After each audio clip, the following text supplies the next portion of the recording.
Hello students, welcome to global online. This is Ankita Sood. Paper one के final preparation के लिए full syllabus most important and expected questions की series आज मैं आपके लिए लेकर आई हूँ। ये सवाल स्टूडेंट्स अपकमिंग एग्जामिनेशन में एज इट इज जरूर पूछे जा सकते हैं, इसीलिए हर एक क्वेश्चन के आंसर के साथ मैं आपको इंपॉर्टेंट एक्सप्लेनेशन और ट्रिक्स बताऊंगी ताकि बहुत इजीली आप सभी करेक्ट आंसर्स को आइडेंटिफाई कर सकें। स्टूडेंट्स पेपर वन प्रिपरेशन के लिए एक कंप्लीट कोर्स हम लेकर आए हैं जहां पर आपको डेली लाइव लेक्चर्स के साथ पेपर से पहले पूरा सिलेबस तो कवर करवाया ही जाएगा। साथ ही प्रीवियस ईयर क्वेश्चंस 2018 से लेकर के 2024 तक के भी कंप्लीट करवाए जाएंगे। हर एक क्वेश्चन को इजी एक्सप्लेनेशन के साथ आपको बताया जाएगा, जिसके साथ आपको आसान ट्रिक्स दूंगी जो कि बहुत आसानी से आपको करेक्ट आंसर ढूंढने में मदद कर सकती है। साथ ही एक स्पेशल व्हाट्सएप ग्रुप में आपको ऐड किया जाता है इस कोर्स में, जिसमें कि आपको हर क्लास के बाद उसकी पीडीएफ मिल जाएगी। एंड अगर कोई भी डाउट्स हो, आपको कोई भी सवाल परेशान कर रहा हो, तो वो डाउट्स आप अपने ग्रुप में भी टीचर के साथ शेयर कर सकते हो। कंप्लीट कोर्स की जानकारी के लिए ये 2 नंबर्स आपको दिए जा रहे हैं, इन पर व्हाट्सएप के थ्रू कांटेक्ट कर लीजिए। साथ ही कुछ फ्री वीडियोस देखनी है, मॉक टेस्ट अटेम्प्ट करने हैं, तो ग्लोबल ऑनलाइन ऐप को जरूर डाउनलोड कीजिए। स्टोर सेक्शन पर सर्च बार में आपको लिखना है जेके सेट 2024 पेपर वन। कंटेंट पर जाकर कंप्लीट कोर्स आपको मिल जाएंगे। ये उन स्टूडेंट्स के लिए हैं जो कि डेली लाइव क्लासेस ज्वाइन नहीं कर पाते हैं, और बाकी सबके लिए लाइव क्लासेस भी मिलेंगी, और जैसे भी आपको कंफर्टेबल है आप उस अकॉर्डिंग मॉर्निंग और इवनिंग बैचेस को ज्वाइन कर सकते हो। तो ये नंबर्स हैं जिन पर इजीली आप कॉन्टेक्ट कर लीजिए। फर्स्ट क्वेश्चन है, the lowermost layer of the atmosphere which is closest to the surface of the earth is known as what? अब देखिए, पृथ्वी में आपको पता है कि वायुमंडल होता है। वायुमंडल की सबसे निचली परत कौन सी है? इसमें उस परत के बारे में पूछा गया है जो कि पृथ्वी के सबसे ज्यादा नजदीक होती है। ऑप्शंस है एक्सोस्फियर, मीजोस्फियर, स्ट्रेटोस्फियर और ट्रोपोस्फियर। देखिए, ये बचपन में पढ़ी हुई चीजें हैं, बहुत आसान क्वेश्चन है। अर्थ के सरफेस के सबसे ज्यादा नजदीक होता है ट्रोपोस्फियर। करेक्ट आंसर है option number 4। Same question exam में ऐसे भी पूछा जा सकता है कि सबसे दूर कौन सी लेयर होती है, तो वो होती है एक्सोस्फियर। तो ये सीक्वेंस आप लोगों ने याद रखना है। ऑलमोस्ट कितने किलोमीटर्स का डिफरेंस होता है ये भी आपको इस इमेज में मिल जाएगा। तो बहुत इंपॉर्टेंट क्वेश्चन है। Next is, it is an online course aimed at unlimited participation and open access via the web is called what? यहाँ पर एक ऐसे ऑनलाइन कोर्स की बात बोली है जो कि स्टूडेंट्स के लिए बिल्कुल ओपन है, कोई भी स्टूडेंट जाकर उसमें कभी भी एनरोल हो सकते हैं। ऑनलाइन कोर्सेज इसमें आपको मिलते हैं। ओके, ऑप्शंस है mass oriented open course, massive open online courses, mass oriented online course या फिर mass online open course. Students, अगर इस क्वेश्चन को आप लोग ध्यान से देखोगे तो यहाँ पर आप लोगों को डायरेक्टली मूक से रिलेटेड डेफिनेशन मिल जाएगी जो कि है मैसिव ओपन ऑनलाइन कोर्सेज। ये डायरेक्टली मूक से रिलेटेड क्वेश्चन है जो कि थोड़ा सा घुमाकर पूछा गया है। तो इस तरीके के क्वेश्चंस में आपको समझना है, ध्यान से ऑप्शंस को देखना है कि क्या कहा गया है। Okay, massive open online courses यानी कि मूक क्या है? स्वयं पोर्टल का ही ये एक पार्ट है, उसी का एक वर्टिकल है जिसमें स्टूडेंट्स ऑनलाइन कोर्सेज में एनरोल हो सकते हैं। एग्जाम में ये भी पूछा जा सकता है कि मूक के कितने क्वाड्रेंट है, तो इसके होते हैं 4 क्वाड्रेंट्स। डिटेल में ऑलरेडी सेपरेट वीडियो में हम डिस्कस कर चुके हैं, जिसका लिंक आपको डिस्क्रिप्शन में मिल जाएगा। अगला सवाल है, रिसर्च रिलायज ऑन एक्सपीरियंस और observation alone, often without due regard for system and theory. It is a data based research. The appropriate word in the blank is what? Simple सा question है। अब students ने 2-3 बार ये question पढ़ा होगा, वो बोलेंगे मैम हमें नहीं आता। तो इसमें एक ट्रिक है, रिसर्च एप्टीट्यूड की क्लास में भी मैंने बताया है कि रिसर्च में कभी भी अगर आपको एक्सपीरियंस और ऑब्जर्वेशन ये दोनों टर्म एक साथ दिख जाती हैं, इसका मतलब है कि हम बात कर रहे हैं एम्पेरिकल रिसर्च की। तो करेक्ट आंसर है ऑप्शन नंबर 2। इसको याद कैसे रखना है? आप लोगों ने एम्पायर शब्द सुना होगा। एम्पायर कौन होते हैं? एम्पायर एक एक्सपीरियंस्ड पर्सन होते हैं जिनको उस पर्टिकुलर गेम के बारे में सब कुछ पता होता है। और एम्पायर का काम क्या होता है? किसी को ऑब्जर्व करना होता है। ठीक है, वो अनुभवी इंसान होते हैं और लोगों को या फिर गेम का अवलोकन करना उनका काम होता है। तो इस तरीके से आप एम्पेरिकल को याद रख सकते हो। स्टूडेंट्स, अगर अभी तक के जो ट्रिक्स और आंसर्स मैं आपको बता रही हूँ, जो भी चीजें हैं, ये सेशन अगर आपको पसंद आ रहा है और आप चाहते हो कि बाकी के सेशंस भी मैं कंटिन्यू करूं, बाकी के ईयर्स के सेशंस भी हम कंटिन्यू करें, तो एक बार मुझे कमेंट करके आप लोग जरूर बता दीजिए, ठीक है। Next is the government of India conducts census after every 10 years. The method of research in this process is called what. अब देखो, सरकार हर 10 साल के बाद जो है एक सर्वे कंडक्ट करवाती है, ठीक है, जनगणना करवाती है। तो जनगणना जो 10 साल के बाद होती है, ये प्रक्रिया अगर हम रिसर्च का इसको लिंक कर दे रिसर्च के साथ, तो ये क्या होता है? Case study, experimental research, developmental research या फिर सर्वे। तो ये क्या होता है? सर्वे होता है। आप लोगों ने भी सुना होगा, आपस में भी लोग बात करते हैं कि गवर्नमेंट की तरफ से सर्वे हो रहा है कि जनगणना करनी है, कितने लोग नए पैदा हुए, कितने की मृत्यु हो गई, ये सब चीजें सर्वे के अंदर आती है, ठीक है। Next is TV channel launched for covering only engineering and technology subject is known as। तो आप सबको पता है कि स्वयं प्रभा नाम का एक प्लेटफॉर्म है जहां पर हमारे पास अभी लेटेस्ट डेटा की अगर बात करें तो 40 डीटीए चैनल है। इसमें बोला है कि जो सिर्फ इंजीनियरिंग और टेक्नोलॉजी के सब्जेक्ट इन 40 डीटीए चैनल्स में से पढ़ाते हैं, उस चैनल का नाम क्या है? तो देखिए, ये 40 डीटीए चैनल्स के नाम याद रखने की जरूरत नहीं है। आप शुरू के 6-7 नाम याद रख लीजिए और अंत के कुछ नाम याद रख लीजिए, ठीक है। जैसे या फिर फेमस फेमस टेक्नोलॉजी जो है, इनके नाम याद रख लीजिए, बहुत आसान है, 2-3 बार पढ़ोगे तो याद हो जाएगा। सो इंजीनियरिंग और इससे रिलेटेड है एकलव्य। एक होमवर्क क्वेश्चन दे रही हूँ, बताइए किसान नाम का कोई चैनल स्वयं प्रभा के अंदर आता है या नहीं? अगर आता है तो किसान नाम के चैनल में कौन सा सब्जेक्ट पढ़ाया जाता है? ये क्वेश्चन एग्जाम में जरूर आएगा, मैंने दे दिया आपको होमवर्क, जिसका आंसर कमेंट करके बताओगे। Why should a teacher not be punished severely? Why should a student not be punished severely, ठीक है, यानी कि एक स्टूडेंट को बार बार कड़ी सजा क्यों नहीं देनी चाहिए? ही में क्वारल विद द टीचर, यानी कि वो शिक्षक से झगड़ा कर सकते हैं। ही में leave the school and join another, कि वो दूसरा स्कूल ज्वाइन कर लेंगे। पेरेंट ऑफ द स्टूडेंट में क्वारल विद द टीचर, कि इसमें पेरेंट के जो जो छात्र के माता पिता हैं वो टीचर से आके लड़ाई कर सकते हैं, इसलिए बच्चों को नहीं डांटना चाहिए।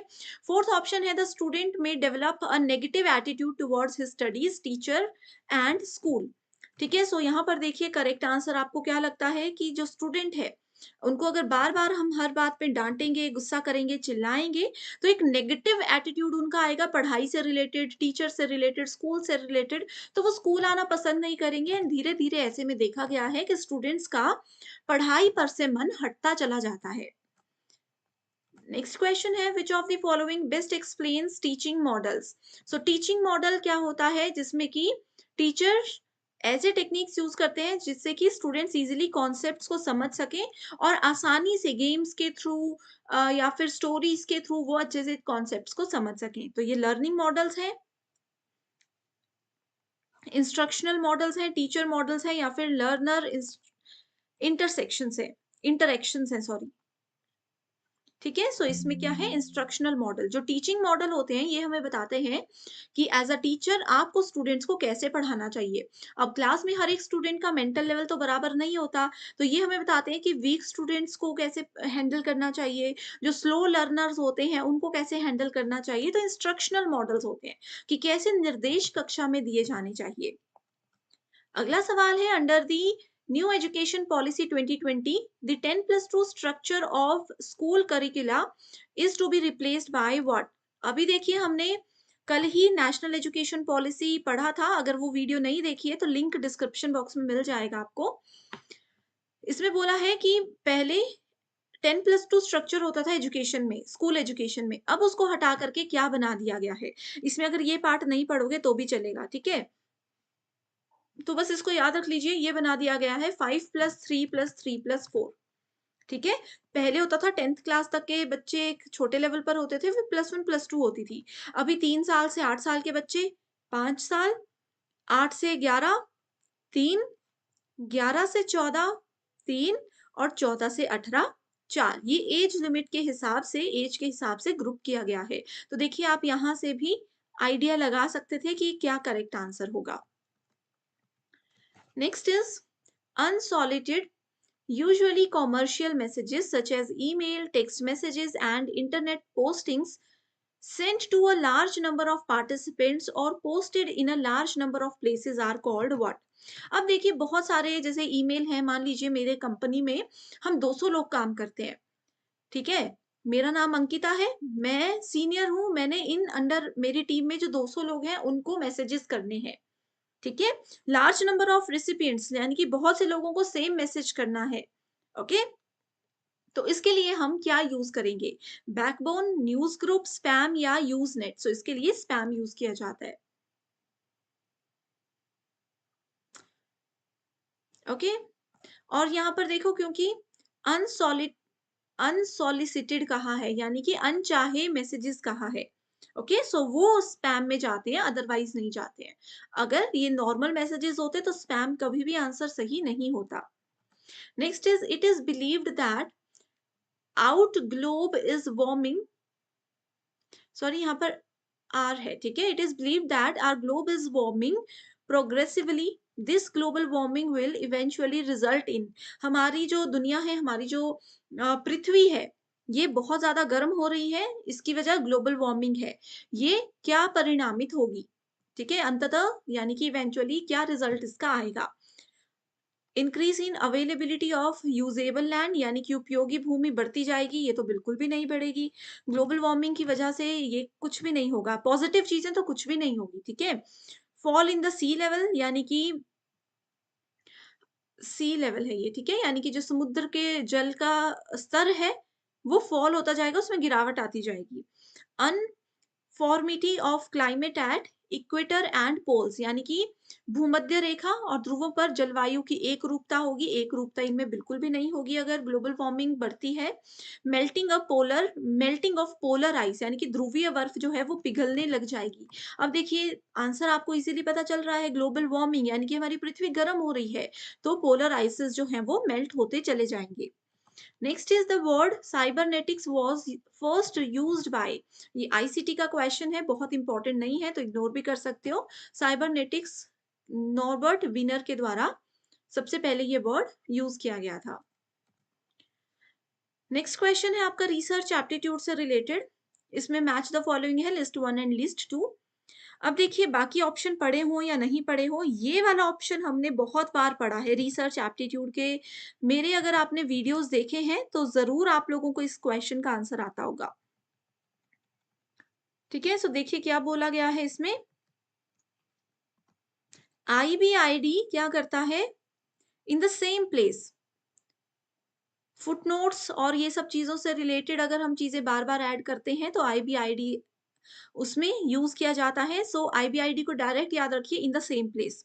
सो फोर्थ का थर्ड हम यहाँ पर देख सकते हैं, जिसकी वजह से ये ऑप्शन गलत हो जाएगा, ठीक है? इसके बाद अब फर्स्ट है सीएफ डॉट, सीएफ डॉट जो है वो होता है कंपेयर करने से, कि दो चीजों को अगर रिसर्च में हम कंपेयर कर रहे हैं तो सीएफ पूरा कंपैरिजन का स्टेटमेंट नहीं लिखना होता, डॉट सीएफ डॉट अगर लिखेंगे तो रिसर्चर समझ आते हैं कि यहाँ पर दो चीजों को कंपेयर किया जा रहा है, ओके? सो फर्स्ट का फोर्थ है जिसकी वजह से ये ऑप्शन भी गलत हो जाएगा।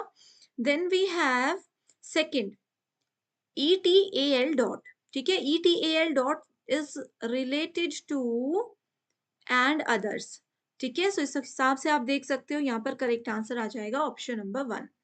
OP dot CIT is related to, it is related to in the work cited. So ज्यादा कुछ याद रही रखना, ये टर्म्स मैंने बता दी, इस क्वेश्चन से इसको नोट कर लीजिए, ये काफी है। नेक्स्ट है which one of the following is not a barrier to effective communication, यानी कि अगर दो लोग आपस में बातचीत कर रहे हैं, इन दोनों की बातचीत के बीच में कौन सा ऐसा है जो कि बाधा नहीं बन सकता? नॉइस, आसपास शोर है तो वो बाधा जरूर बनेगी। अनक्लियर ग्राफिक्स यानी कि जो हम बातचीत कर रहे हैं, जो हम एक दूसरे को कुछ फोटोज दिखा रहे हैं वो क्लियर नहीं है, तो भी वो एक बाधा बन सकती है, इसमें पूछा है नॉट अ बैरियर।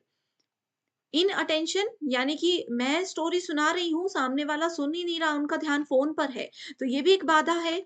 लोकेशन बाधा नहीं बन सकती है मोस्ट ऑफ द टाइम्स, ख़ास तौर पर तब अगर हम इन 3 ऑप्शंस के साथ इसको कंपेयर करें। लोकेशन अब जैसे मैं अपने सिटी में बैठ कर के आपको पढ़ा रही हूँ, आप अपने-अपने घर में, अपनी-अपनी सिटी में बैठकर ये सब चीज़ें पढ़ रहे हो, ये सेशन सुन रहे हो, सो लोकेशन क्या हमारी कम्युनिकेशन में बाधा बनी है? नहीं बनी है। सो करेक्ट आंसर है option number D. It refers to the pramana of non-perception which consists in the preventative knowledge of negative facts. Okay? इसमें पूछा है प्रमाण ऑफ नॉन परसेप्शन, गैर धारणा के प्रमाण के बारे में बात की गई है। एक ऐसा प्रमाण का नाम पूछा गया है जिसकी कोई भी धारणा नहीं है, खास तौर पर जो कि नॉलेज ऑफ नेगेटिव फैक्ट से रिलेटेड, हमें जो कि नकारात्मक तथ्यों का निवारक हमें या फिर नकारात्मक तथ्यों के बारे में हमें जो नॉलेज देता है, उस प्रमाण के बारे में बात की गई है। ऑप्शंस है उपमना, उपमान, उपमना कंपैरिजन होता है, शब्द, अर्थपत्ति यानी कि किसी का मीनिंग, अनुपलब्धि मतलब अनअवेलेबल। करेक्ट आंसर है अनअवेलेबल, अनुपलब्धि। Full form of an SNTP, याद रखिएगा एसएमटीपी अलग चीज होती है, ये आईसीटी में है, और एसएनटीपी इस क्वेश्चन में पूछा गया है, ठीक है। सो एसएनटीपी की फुल फॉर्म होती है सिंपल नेटवर्क टाइम प्रोटोकॉल। इसमें डिटेल में नहीं जाना, बस फुल फॉर्म याद रख लीजिए। स्टूडेंट्स अभी देखिए आईसीटी की सीरीज भी आपके लिए ग्लोबल ऑनलाइन ऐप पर है, जहां पर ऐसी सारी फुल फॉर्म्स हमने ऑलरेडी डिस्कस की हुई है, तो उस वीडियो को जरूर देख लीजिए। जनरल एब्रीवेशंस ऑफ आईसीटी करके फर्स्ट और सेकंड लेक्चर आपको ग्लोबल ऑनलाइन ऐप में मिल जाएगा। दूसरी स्टेटमेंट जो मैं बोलती वो है एसएमटीपी, एस एसएमटीपी, ठीक है। एसएमटीपी का मतलब होता है simple mail transfer transfer protocol. Email सब लोग करते हैं, ईमेल जब एक जगह से दूसरी जगह को जाती है तो इंटरनली उसमें एक प्रोटोकॉल, एक रूल फॉलो किया जाता है जिसका नाम है सिंपल मेल ट्रांसफर प्रोटोकॉल। अगला सवाल है, if the proposition vegetarians are not meat eaters is false, vegetarians are not meat eaters is false, and which of the following inference is correct? So ये क्वेश्चन है आपका logical reasoning से related, जिसमें कि हमने ऑलरेडी ए ई आई ओ वाला concept पढ़ा है। फिर बता रही हूँ, डिस्क्रिप्शन बॉक्स में लिंक है एक प्लेलिस्ट का, उस लिंक के अंदर सारे वीडियोस हैं, आप जरूर सर्च कर लीजिए, या फिर ग्लोबल ऑनलाइन ऐप में आपको सब कुछ मिल जाएगा। ए का मतलब होता है ऑल, ई का मतलब होता है नो, आई का मतलब होता है सम, और ओ का मतलब होता है सम नॉट, ठीक है। अब देखिए यहाँ पर इस क्वेश्चन में बोला गया है कि अगर vegetarians are not meat eaters, not यानी कि ये वाली स्टेटमेंट है, इसमें बोला है कि अगर ये स्टेटमेंट फॉल्स होगी तो ट्रू स्टेटमेंट कौन सी होगी, ठीक है। Some vegetarians are meat eaters is true, some vegetarians are meat eaters is true. अब देखिए क्या होता है ए ई आई ओ के कॉन्सेप्ट में, अगर ई फॉल्स है तो आई ट्रू होगा। यहाँ पर ये बोला था ई फॉल्स है तो आई ट्रू होगा, यानी कि इसमें बोला है सम वाली स्टेटमेंट ट्रू होगी, तो some vegetarians are meat eaters, ये बिल्कुल सही है, ठीक है। दूसरा है all vegetarians are meat eaters is doubtful. याद रखिएगा एईआईओ के कॉन्सेप्ट में क्या होता है, डिटेल्ड वीडियो है, मैं फटाफट बता रही हूँ सिर्फ यहाँ पर। इसमें अगर नो वाली स्टेटमेंट आप लोगों की फॉल्स होती है तो ये वाली ऑल वाली स्टेटमेंट हमेशा डाउटफुल ही होगी, तो ये भी आपका करेक्ट ऑप्शन है। तीसरी स्टेटमेंट है some vegetarians are not meat eaters, some vegetarians are not meat eaters is true, ये फॉल्स है, ऊपर से नीचे की तरफ को जब आते हैं तो स्टेटमेंट होती है ट्रू, तो ये ऑप्शन भी बिल्कुल सही है। Some vegetarians are not meat eaters is doubtful, ये वाला ऑप्शन गलत है। सो ऑप्शन 1 2 3 जो है सही है। बहुत से बच्चों को कंफ्यूजन हुआ होगा अभी एईआईओ में, क्योंकि मैंने बहुत जल्दी ये पढ़ाया है, ठीक है। डिटेल्ड वीडियो अवेलेबल है, लिंक मिल जाएगा डिस्क्रिप्शन में। इसको बोला जाता है लॉजिकल रीजनिंग में क्लासिकल स्क्वायर ऑफ ऑपोजिशन, ठीक है, ये जरूर पढ़ना है। आईसीटी का क्वेश्चन है, cache memory is faster than random access memory. ठीक है, cache memory random access memory से फास्ट होती है, ये बिल्कुल सही है। ठीक है, ये बहुत ज्यादा फास्ट मेमोरी होती है। सेकंड स्टेटमेंट बोलती है, random access memory is closer to processor than cache memory, तो ये बिल्कुल गलत है। ठीक है, ये इसके क्लोजर बिल्कुल भी नहीं होता। सो इस अकॉर्डिंग करेक्ट आंसर है option number 3, that is statement 1 is correct and statement 2 is incorrect.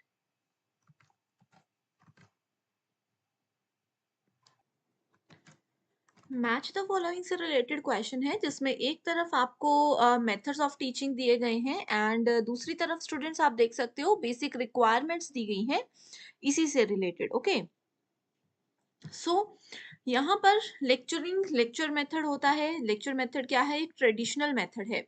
Discussion in groups, बहुत से स्टूडेंट्स को एक ग्रुप में बिठा दिया जाता है, एक टॉपिक उनको दे दिया जाता है और डिस्कशन करने के लिए कहा जाता है।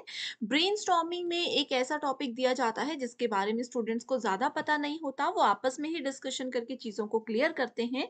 एंड अगला है प्रोग्राम्ड इंस्ट्रक्शन, जो कि कहीं ना कहीं हम बोल सकते हैं कि एक कंप्यूटर एडेड टाइप का टीचिंग मेथड होता है। सो ये बहुत इंपॉर्टेंट क्वेश्चन है, यूजीसी नेट में एज इट इज आया था बहुत बार। सो देखिए, लेक्चरिंग मेथड हमें बोलता है कि use of teaching ads procedure. ठीक है, जो टीचिंग एड्स होते हैं, जो पढ़ाने में एक टीचर को मदद करते हैं, जैसे कि ब्लैक बोर्ड, व्हाइट बोर्ड, ठीक है, बुक्स होती हैं, नोटबुक्स होती हैं, मैप्स होते हैं। सो ये सारी teaching ads procedures lecturing method में इस्तेमाल किए जाते हैं। सो ए को हम थर्ड के साथ मैच करेंगे and easily you can C direct answer हमें मिल जाएगा, that is option number D. ठीक है, अगला भी देखते हैं इसमें। Discussion in groups, group discussion जो होता है that is production of large number of ideas. Group discussion में बहुत ज्यादा आइडियाज जनरेट होते हैं। जैसे मान लीजिए 5 स्टूडेंट्स अगर ग्रुप में हैं, एक ने कहीं से भी बात शुरू की, उनकी बात से कोई दूसरा पॉइंट उठाकर दूसरे पर्सन ने कुछ और बात बोल दी, तो करते करते डिस्कशन आगे बढ़ती जाती है और बहुत से नए आइडियाज जनरेट होते हैं। Next we have is brainstorming, small step presentation with feedback provided. ठीक है, इसमें टीचर का भी इन्वॉल्वमेंट होता है, स्टूडेंट्स भी आपस में फीडबैक दे सकते हैं और टीचर्स भी दे सकते हैं। Then we have programmed instruction, content delivery in a liquid language. ठीक है, एक प्रोग्राम्ड इंस्ट्रक्शन यानी कि मैं पूरा प्लान करके आई हूँ क्या पढ़ाऊंगी, कैसे पढ़ाऊंगी, और डायरेक्ट आप लोगों को इंस्ट्रक्शंस दूंगी। सिंपल सी लैंग्वेज में डायरेक्ट जो कंटेंट है वो आपको डिलीवर करवाया जाएगा, कोई इसमें ज्यादा एडवांस चीजें नहीं होती हैं। ओके, सो नेक्स्ट क्वेश्चन है फ्लाई ऐश से related. So here as you can see, fly ash produced in thermal power plants is an eco-friendly resources for use in what? So agriculture as micronutrient, इसमें इसको use किया जाता है fly ash को। ठीक है, fly ऐश इसी से रिलेटेड होता है। Then we have wasteland development, बिल्कुल सही। Dam and water structures holding, बिल्कुल सही। एंड ब्रिक इंडस्ट्री, ये भी सही है। सो करेक्ट आंसर हो गया ए, बी, सी एंड डी। इस तरीके के क्वेश्चंस में समझाने का कुछ नहीं है, बस आप लोगों को याद रखनी है थोड़ी सी चीजें। नेक्स्ट क्वेश्चन है मैच द फॉलोइंग से रिलेटेड, जहां पर आप देखोगे आर के लक्ष्मण, के एस पिलाई, केशव, ईपी यूनिवर्स, ईपी उन्नी। ठीक है, एंड दूसरी तरफ कुछ नाम दिए गए हैं, जैसे न्यूज़पेपर के नाम है यहाँ पर।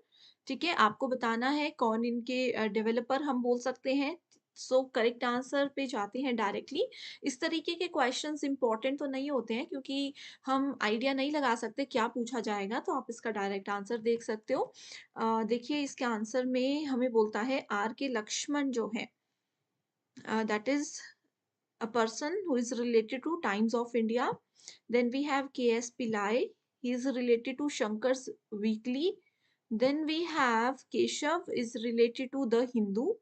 And E.P. Unni is related to The Indian Express. ठीक है, so not important question, but फिर भी एक बार पढ़ लीजिएगा। इस क्वेश्चन में, जैसे ये 2023 में क्वेश्चन आया है सेट एग्जाम में, तो आप ये देख सकते हो 2024 में या उसके बाद ये पेपर में कैसे आएगा। जैसे कि Times of India, Shankar's Weekly, Hindu, and Indian the Express. ठीक है, ये 4 ऑप्शंस कवर हो गए। आप इसके बाकी के ऑप्शंस से रिलेटेड इंफॉर्मेशन पढ़ सकते हो। ठीक है, द स्टेट्समैन, द ट्रिब्यून और दी टेलीग्राफ, इन तीनों से रिलेटेड जो इम्पोर्टेंट नेम्स हैं या डेट्स हैं कि ये न्यूज़पेपर्स कब बने थे, या इनसे रिलेटेड जो भी इंफॉर्मेशन है वो आप ले सकते हो। एक्सपेक्टेड है कि अपकमिंग एग्जामिनेशन में ये एज इट इज पूछी जाए। So thank you so much everyone for watching this video and I wish you all the very best.